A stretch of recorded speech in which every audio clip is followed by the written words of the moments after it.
But everything is actually under the control of the Lord. No one but him has any independence. The Purusha, the enjoyer, and Prakriti, the enjoyed, are under the control of the Lord, for it is by his supervision that everything works systematically.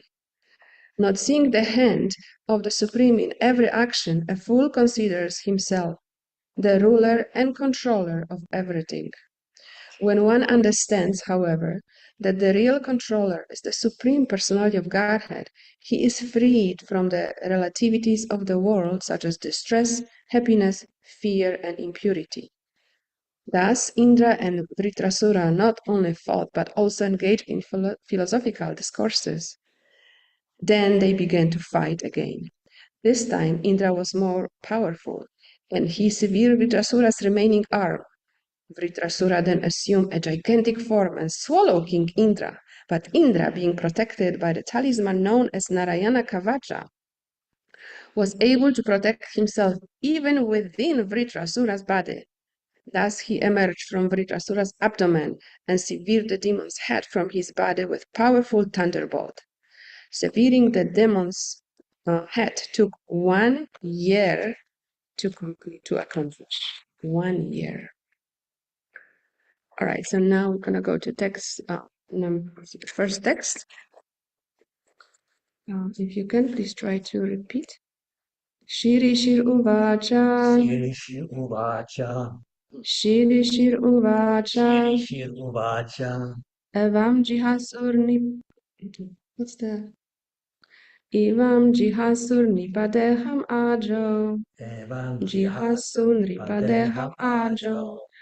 Evam Jihasur Nipadeham Ajo. Evam Jihasur Nipadeham Ajo.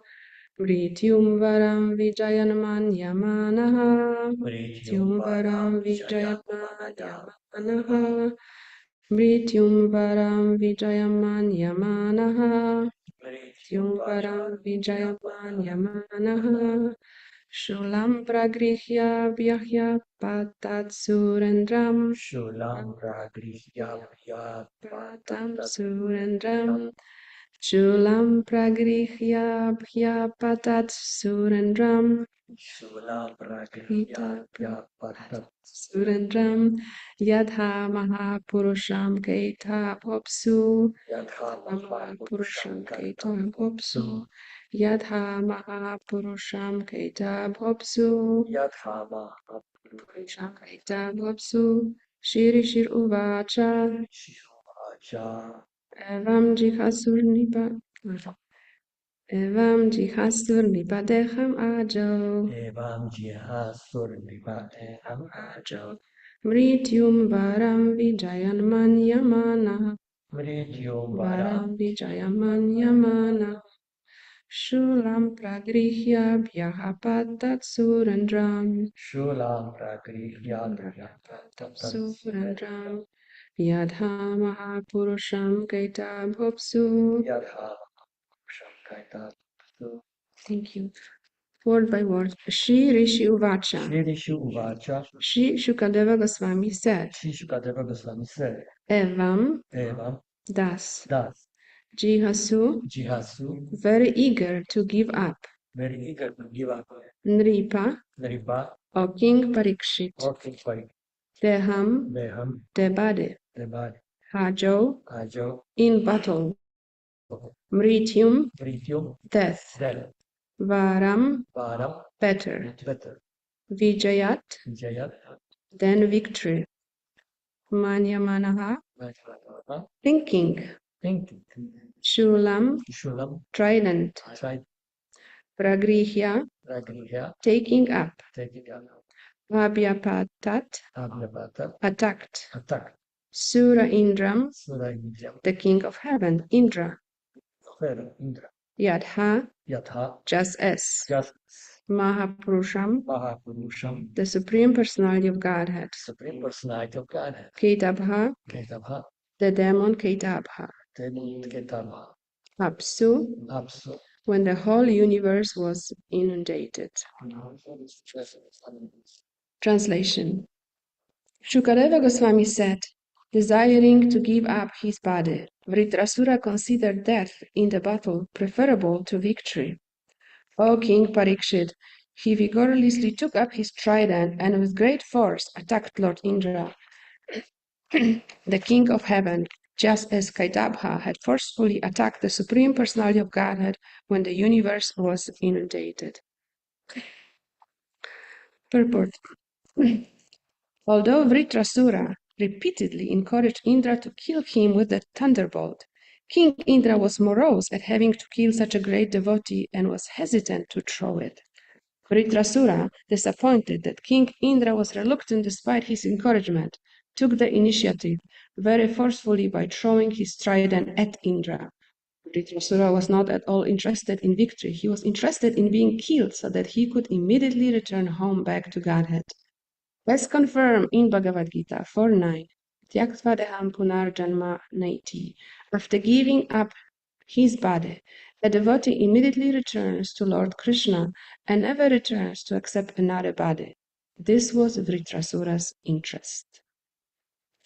Shri Rishir Uvacha Evam Jihasur Nipadeham Rajo Mrityum Varam Vijayan Manyamanaha Shulam Pragrihya Vyahya Patat Surandram Yadha Mahapurusham Keita Bhupsu. Shukadeva Goswami said, desiring to give up his body, Vritrasura considered death in a battle preferable to victory. O King Parikshit, he vigorously took up his trident and with great force attacked Lord Indra, the king of heaven, just as Kaidabha had forcefully attacked the Supreme Personality of Godhead when the universe was inundated.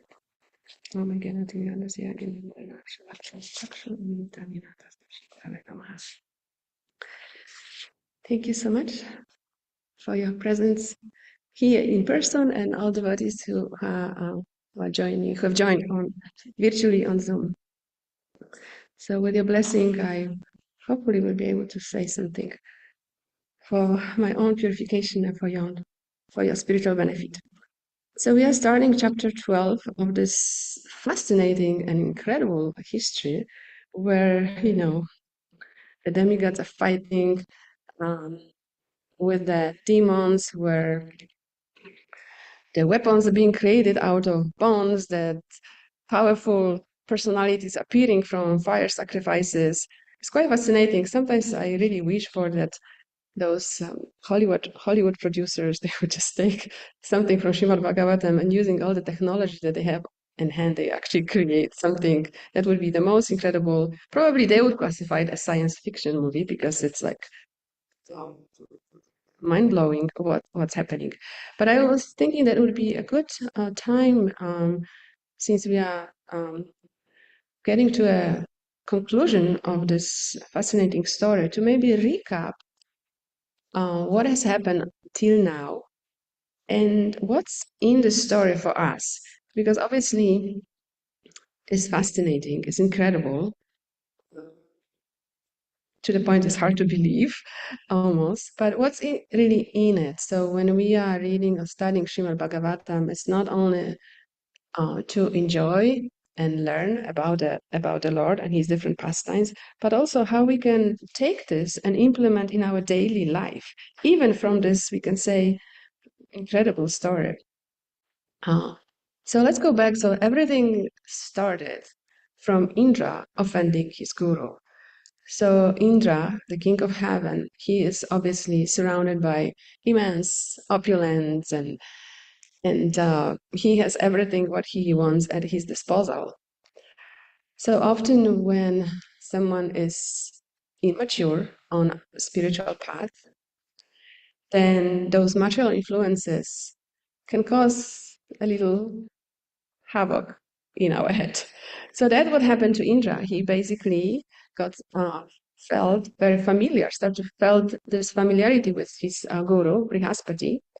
So when Brihaspati appeared, Indra felt like, okay, like I'm too busy, I'm just enjoying. So it's okay if one time I will actually not offer proper respect to Guru. And that was the biggest lesson and mistake that we can learn from this, because this started the whole course of different action and reaction that has led us to this final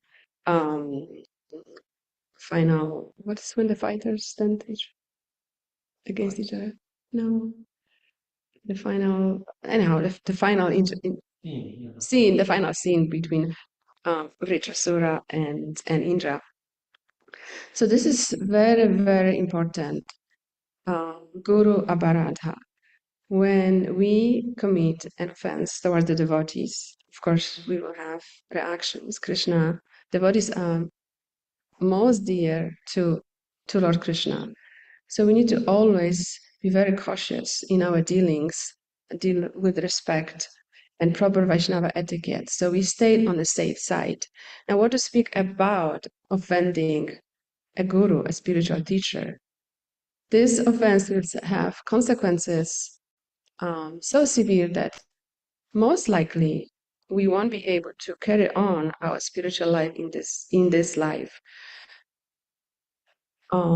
Sometimes spiritual masters, they can be very friendly. They, of course, each spiritual master has a little different rasa. Some of them are more,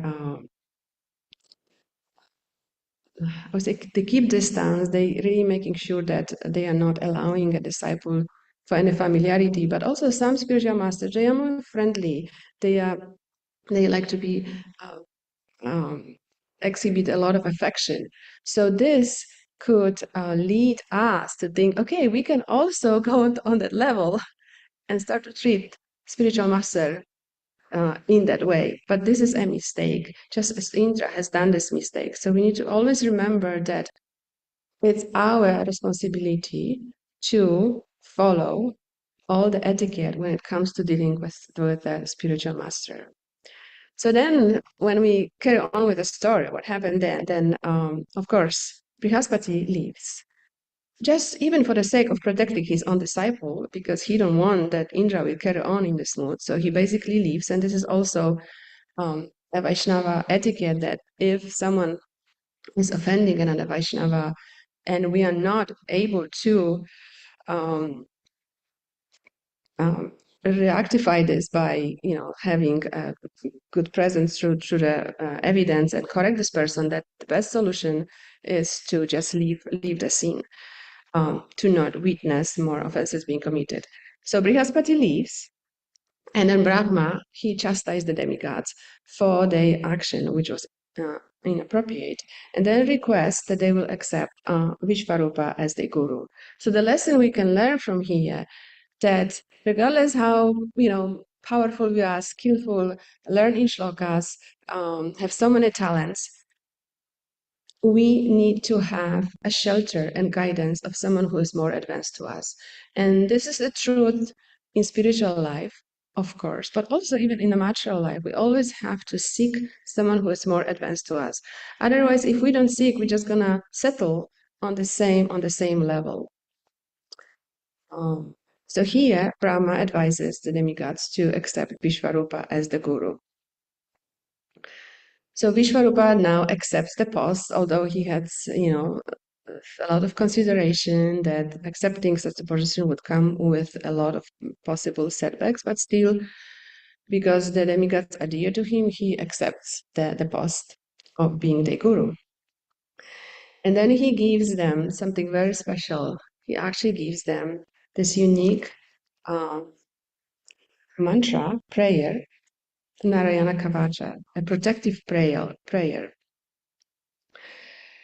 And there's a description, I don't remember what chapter that was, but it's a description in order for this mantra, protective mantra, to work, how it needs to be executed, how it needs to be invoked with all the details. I don't even remember, kusha grass, this and that, like so many details.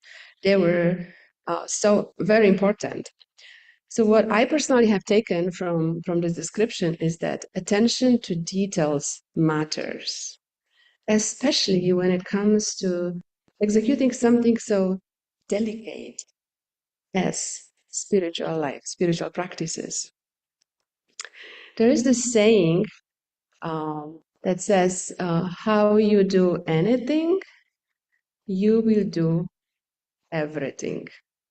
It's really deep.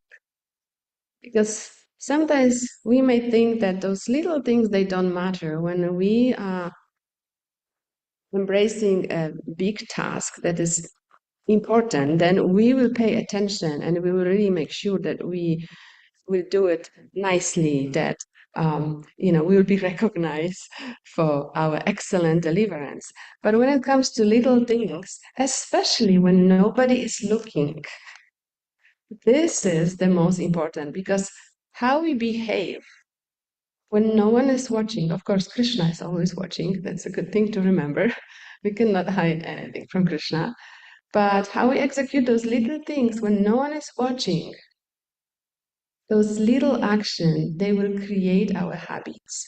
And those habits will form our life. So I want to give a little example, I mean, little reflection from being here in Gita Nagari. So we have this wonderful space where we accept prasadam daily. And on each table, there's a little note that says, what it says, Gita Nagari, leave no trace and wipe your table, something like this. That already indicates that, our attention to details, that we have to have a sticky note on each table. Like, it's not a common sense to wipe the table after you have accepted prasadam, right? But anyhow, so there's this sticky note, the note on each table. And like my spiritual teacher, His Holiness Devarita Maharaj, he would say that the best sport and activity, entertainment, is actually to observe the devotees, their behavior, and watch from them. Because the devotees are so unique, we are out of this world. So I like to, each time we come, I like to watch and see how many devotees actually follow this. And unfortunately, I maybe say 50-50. I didn't count exactly the number, maybe 50-50. Some, they always do this, and some devotees, they just come and sit at a dirty table, they get up and leave the dirty table behind. And we may think, oh, what a big deal, it's just a little table. And eventually someone is going to come and clean this entire room. So they also wipe the table. It's not a big deal. But actually, it is a big deal, because those little action that we are doing, those small details, they are not staying inside the dining hall. We carry them with us to the rest of our life, and they will stack up on each other. They will multiply, and they will carry to all the areas of our life. So it starts with neglecting a little instruction, which is actually a Vaishnava culture. It's not that some managements came up with this and to make our life difficult, let's wipe the tables. It's a Vaishnava culture. After we eat, it's kind of the area where we take prasada becomes contaminated. I mean, I don't know, I like this word, but it needs purification. So it's Vaishnava etiquette that we wipe the table, just like we rinse our hands and wash our hands and rinse our mouth. So this thing will carry to the rest of our lives, and then we start to neglect or not pay attention to bigger things. It will leak to our relationship. We will neglect, our relationship that we have, our children, our spouse, friends, and so on. So from Srimad Bhagavatam, from this description of how this Narayana Kavacha shield needs to be applied, we can take the lesson to our daily life to be very cautious how we do those little things, the insignificant things, because they will create us again. I want to repeat this. They will create habits, and the habits will create our future, our life. Okay, so carrying on with the story. So now Vishwarupa is doing those different sacrifices to strengthen the demigods, but he is not neutral. He is actually divided. So on his father's side, he is related to the demigods, and on his mother's side, he's related to the demons. So then while he is doing the oblation and chanting all the mantras, he is doing them for the benefit of demigods, but then also he is doing them for the benefits of demons. And of course, when Indra find out about this, apparently Indra is very um, impulsive person, so he just immediately beheads him. Right? Um, but what our lesson for us from this part of the story is that we can never fully trust someone who is materialistic. So obviously, Indra is a devotee of Krishna. He is understanding that Krishna is the supreme personality of Godhead, but at the same time, he is very much materialistically inclined.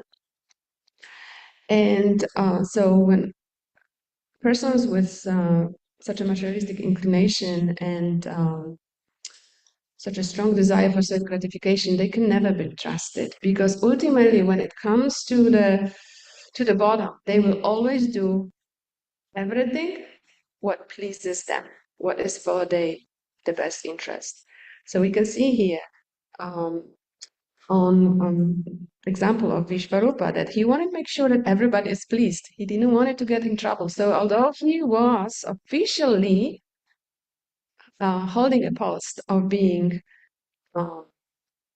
priest, guru of the of the demigods, he also wanted to make sure that he will not get in trouble with the demons. So then, okay, Indra beheads Vishvarupa, and then it comes with a heavy reaction. But Indra is so powerful that he can decide, okay, I'm going to keep the reaction, but I'm going to divide them. We, of course, we don't have that power, so we need to be very careful about our action, because when we get a reaction, we are the only one who needs to pay for this. And then the story gets even more exciting, because now, what's his name? Vashta, the father of Vishvarupa, gets extremely upset, and he decides to perform a sacrifice to pay back Indra for him killing his son. In the process of doing the sacrifice, although he tries to execute it very nicely, he makes a mistake by chanting some mantras, and instead of the result that he was hoping for, Vritrasura is generated as a result of the sacrifice. Again, attention to details. I took it personally to myself that chanting, it's the most important activity. It's something that may make us and break us. It's something that our gateway to return back home, back to Godhead, but also it's something that we will be carrying on. So how we chant, those are the results that we will receive. Now we may say, oh, this is just Hare Krishna Maha Mantra, and it's non-different from Krishna. So regardless how we chant, we're still gonna get good results. Well, maybe. When we chant some, what is this, like snasna, ram ram, I don't know. But when we don't pronounce properly every single word, then we are not chanting Hare Krishna Maha Mantra, and we will get a different result. There is this wonderful Mataji based in Alachua. His name is Pranada Mataji, Srila Prabhupada disciple. She wrote this amazing book called Prema Kirtan, I believe. That's the title of this book. It's this book she wrote more like for not for devotee crowd, but we can also benefit a lot. But in that book, she described very nicely how not all the mantras lead to the same goal. Because especially in a yoga community, like spiritual community, they feel that they can chant any mantras and they will get to the final destination. And she very nicely described the power between each mantra and actually where we will get by chanting this mantra, obviously coming to the final conclusion that only by chanting Hare Krishna we can return back to Godhead, and other mantras, they will keep us basically in the material world. But yes, chanting carefully, it's so important, so we don't make a mistake as Twashta has done and end up with a different results. When we are not properly chanting, not properly pronouncing each word and listening carefully, then we may be chanting for a very, very long time and still find ourselves almost in the same spot, which could be quite discouraging. So very important. Okay, I will keep going. So then Vritrasura appears. It's a really fascinating person because although he comes as an enemy of Indra and has all this, you could say, like demoniac propensity, we can say, he is a pure devotee of Krishna. He is a pure devotee of Krishna and is extremely strong and powerful, has beautiful qualities. I was actually thinking that we can read this little summary of Vritrasura's qualities. Actually, not summary, but actually what he said to King Indra. That's in summary of chapter 11. So Vritrasura speaks to Indra. If one is a devotee of the Supreme Personality of Godhead, Lord Vishnu, and depends on Lord Vishnu in every respect, then victory, opulence, and peace of mind are all inevitably available. Such a person has nothing for which to aspire in the three worlds. The Supreme Lord is so kind that he especially favors such a devotee by not giving him opulence that will hamper his devotional service. Therefore, I wish to give up everything for the service of the Lord. I wish always to chant the glories of the Lord and engage in his service. Let me become unattached to my worldly family and make friendship with the devotees of the Lord. I do not desire to be promoted to the higher planetary systems, even to Dhruvaloka or Brahmaloka, nor do I desire an unconquerable position within this material world. I have no need for such thing. Such a beautiful prayer that we can take a lesson from and aspire to one day become like Vritrasura, have the same aspiration. So what happens next? So demigods, they seek shelter of the Supreme Personality of Godhead, and then they are receiving an advice to seek to create a special weapon from bones of the deity. Let's not be like a demigod. Let's only go to the Supreme Personality of Godhead when in big trouble. Otherwise, they are just happy enjoying their lives. And of course, it's a natural tendency when we are in desperate situation, we pray to Krishna so intensely, with so much affection, so sincerely. But let this mood be with us even when everything is all right, even when everything is perfect and peaceful. How we can activate this mood of dependency and desperation and seeking shelter in Krishna. Let this be our daily meditation. And then a great fight happens at the end of Treta and beginning of Dvapara Yuga. Fascinating fight where we are, and this chapter 12 is a summary of that battle where basically there is a Vritrasura and Indra standing in front of each other. And Vritrasura is so eager to leave his body because he knows that his destination would be his original home, eternal home. He's gonna return back home, back to Godhead. So he is doing everything to provoke Indra. Indra is hesitant, but he's just provoking, come on, just, do it, finally do it. And I don't know, it's probably not often this happen in the real martial art like fights. Usually we don't, when we know that someone has advantage, has stronger, has the weapon that could hurt us or kill us, we will not be encouraging them to use it. We would rather be like, okay, like trying to do everything to distract them that they have something powerful. But Vijayasura is totally different approach he has, because his conviction of his next destination is like 108%. He has no doubt, and it's so luxurious, so sweet, so beautiful that he wants to go there as soon as possible. So some time ago, actually that was quite a while ago, I was giving a class in New Vrindavan. And in the class, I asked devotees a question. The question was, will you go back home, back to Godhead by the end of this life? So I'm asking this question to you right now. Will you go back to Godhead, back to home by the end of this life? You can think about it. I know Dhruva Prabhu is here and making like big eyes. So when I asked this question, the devotees were kind of like taken off guard, like, uh, and first they didn't know what to say. And the next thing, most of them said, I don't know. And some said, no, no, for sure, no. Nobody said yes. Now, Rita Sura is saying, yes, that's what's going to happen to me. So why he's able to say this? Because of purity, my husband saying, because of purity.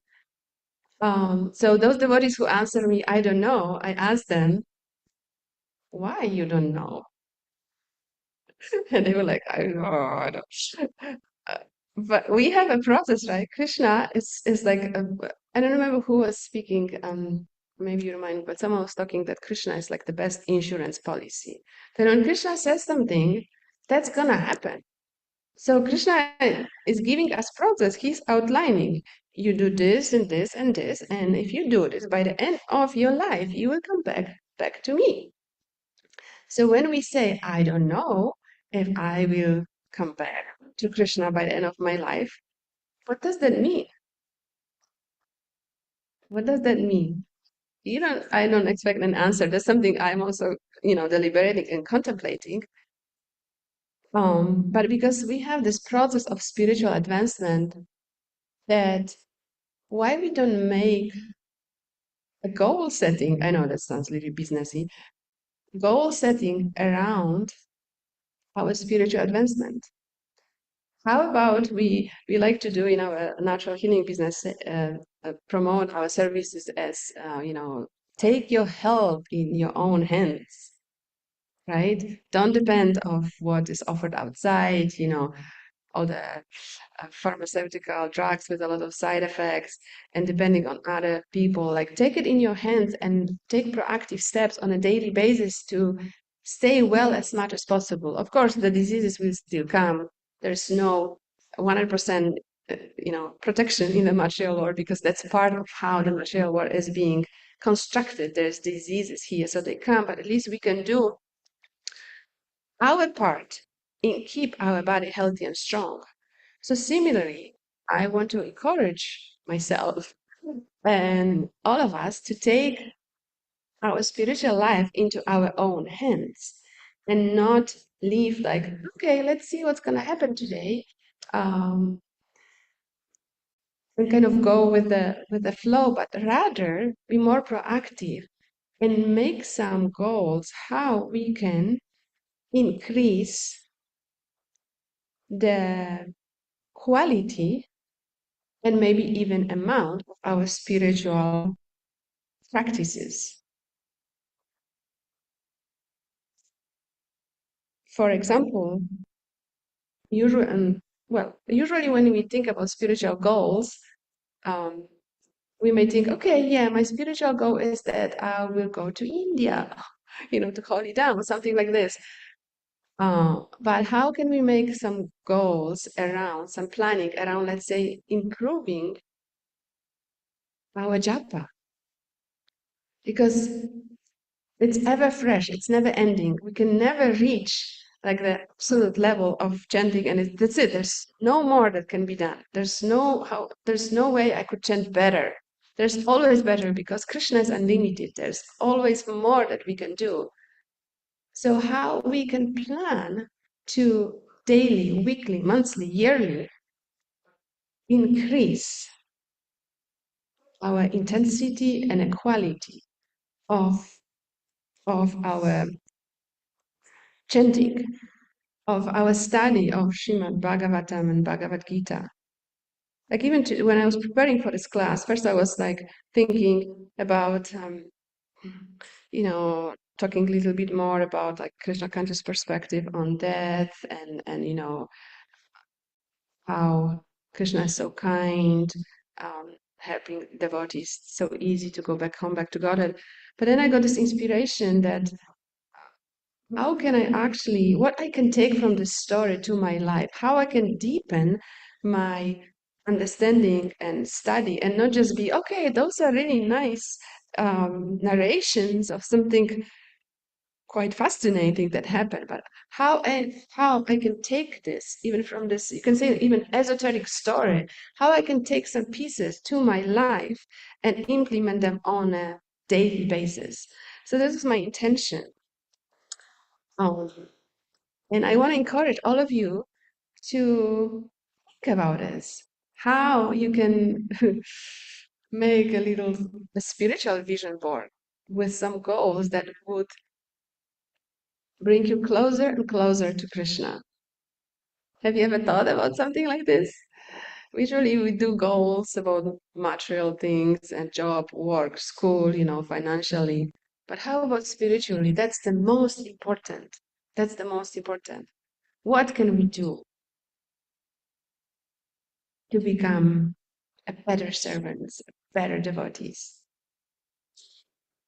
So I will stop now. Thank you so much for your attention. We have about 9 minutes.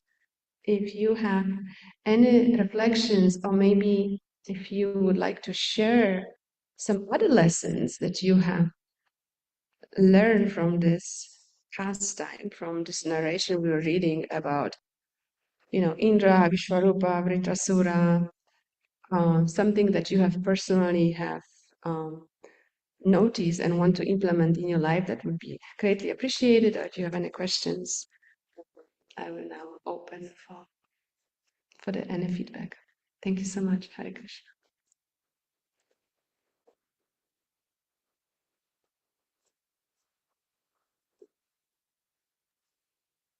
Hare Krishna, Mother Krishna Mayi. Hare Krishna, dear Prajambhavati. So I, first of all, greatly appreciate you and giving such a wonderful class this morning and um, reminding us to remember, basically. um, I have a question regarding as you mentioned in the story, the consequences of mispronunciation of, certain words or mantras. And we know that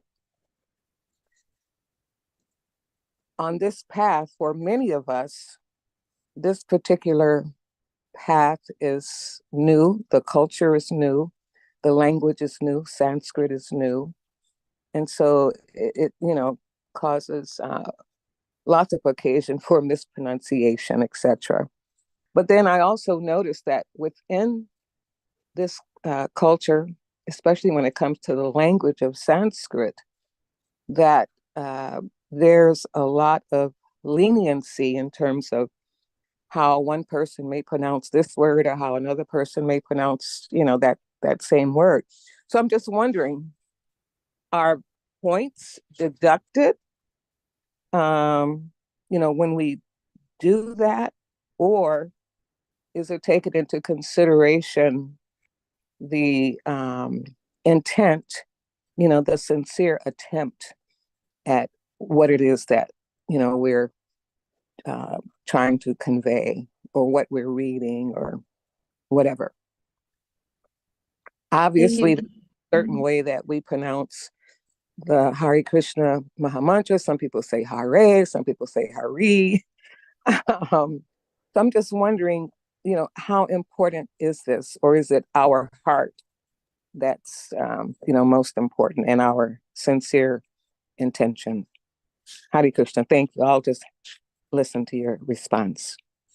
Hare Krishna. Thank you so much for your kind words and such a good question. You already answered the question yourself when you mentioned the intent. So there's a difference when we are just, juggling our tongue to pronounce the Sanskrit words properly, and when we actually are negligent. So with my husband, we happen to be traveled, like we are from Europe and we travel a lot in Europe, and then we also, came to US. We have been in India. So even the name Krishna, we see that there's slight variation how different nationalities pronounce that name. But if our Krishna is very kind, so when our intention is pure and we are doing our best to pronounce, like, even me reading verse today, I probably make like millions, zillions of mistakes in pronouncing those Sanskrit words. When, like a Sanskrit scholar will listen to it, they will probably say, oh, not like this, not like this, not like this. But I was trying my best. My intention were to pronounce as much as I am able to please Krishna and assemble devotees. When we are neglected, and because of the neglect, we start to, cut the words,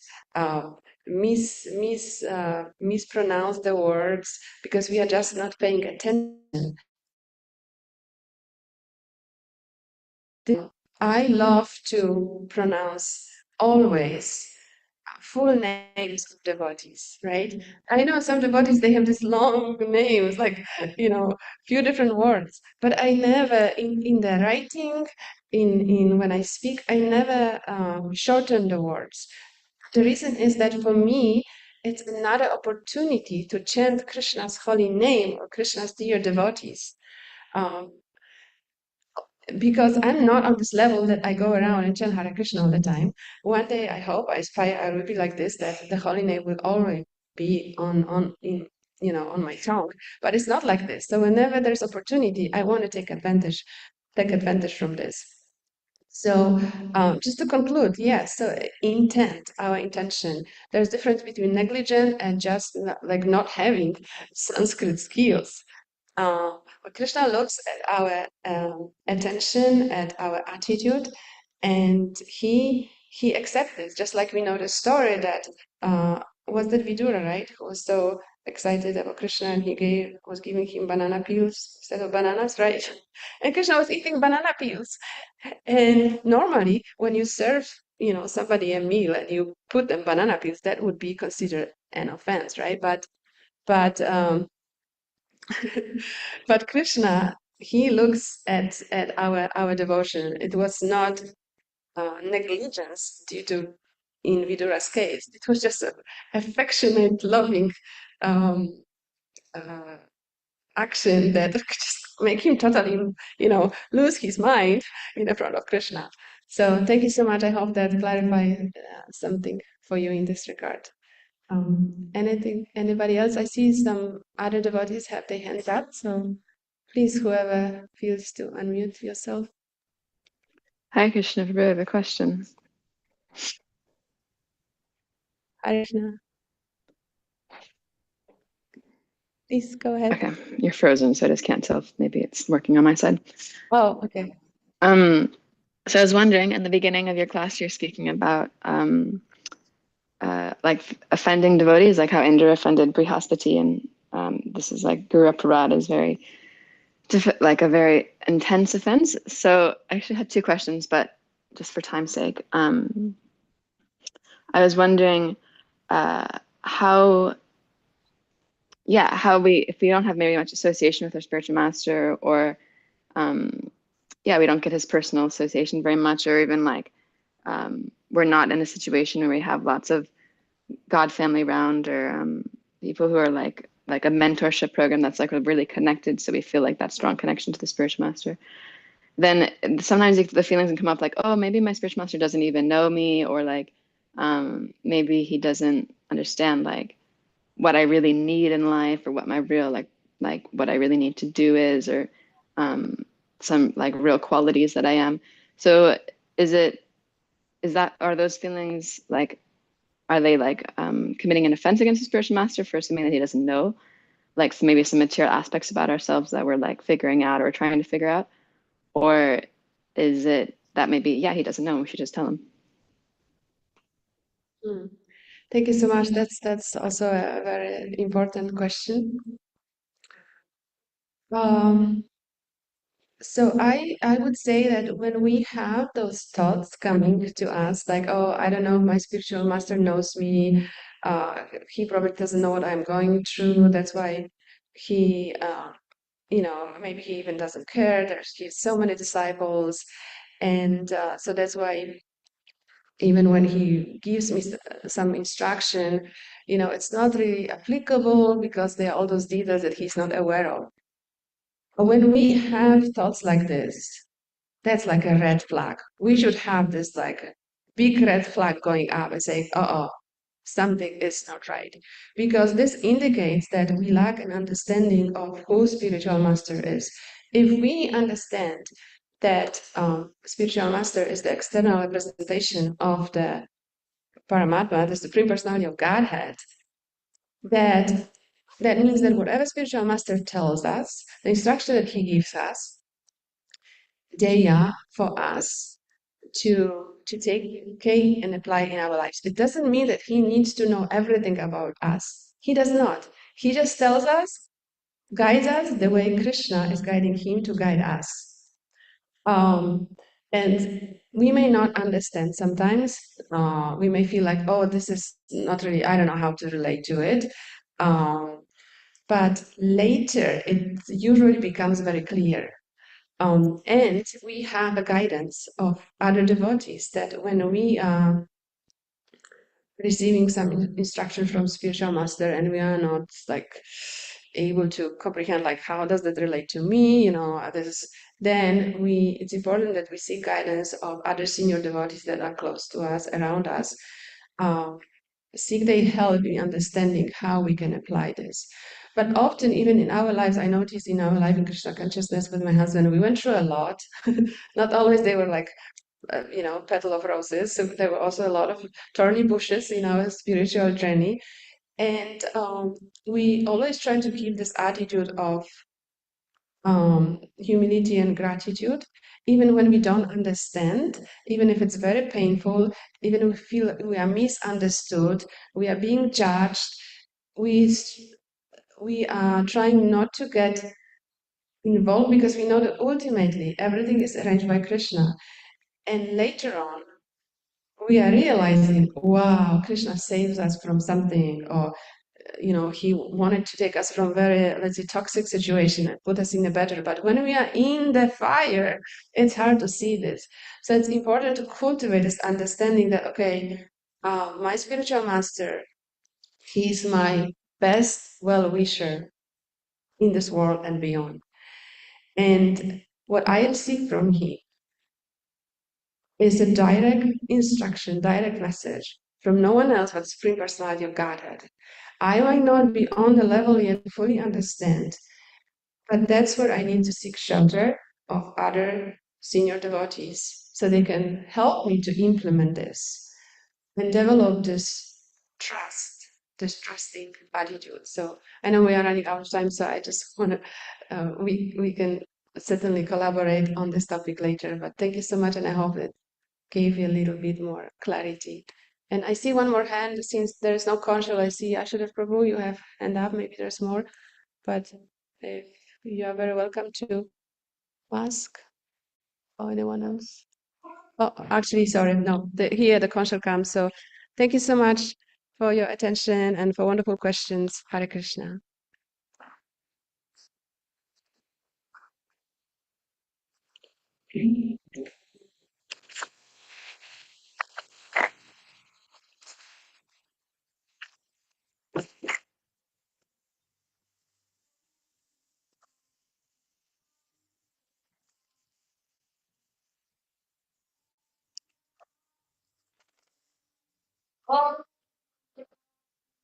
Hare Krishna.